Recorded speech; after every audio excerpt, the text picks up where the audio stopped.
সুপ্রিয় দর্শকবৃন্দ, আসসালামু আলাইকুম রহমতুল্লাহ। আজকে আমরা পবিত্র ঈদ উল ফিতরের নামাজ আদায় করতেছি। মহান রব্বুল আলামিন পবিত্র মাহে রমজান শেষে আমাদের জন্য পবিত্র ঈদ উল ফিতরের দিন ধার্য করেছে। সেইভাবে আমরা প্রত্যেক মুসলমান এলাকার মুসলমানরা ঈদের নামাজ পড়ার জন্য একত্রিত হয়েছি মহান রব্বুল আলামিনের দরবারে। আজকে আমরা শুকরিয়া আদায় করতেছি। মহান রব্বুল আলামিন আমাদেরকে 30 রোজার পরে আবার যে পবিত্র ঈদ উল ফিতরের নামাজ পড়ার জন্য তৌফিক দান করেছে। আমরা সমস্ত এলাকাবাসী আজকে একত্রিত হয়ে আমরা ঈদ উল ফিতরের নামাজ আদায় করার জন্য এখানে একত্রিত হতে পেরেছি।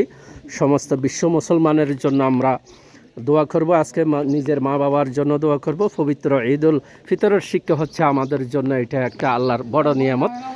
সুপ্রিয় দর্শকবৃন্দ, আমি দেখাচ্ছিলাম চকরিয়া উপজেলার অন্তর্গত বদরখালী ইউনিয়নের 1 নম্বর ব্লক থেকে আপনাদেরকে দেখাচ্ছিলাম পবিত্র ঈদ উল ফিতরের মাঠ থেকে।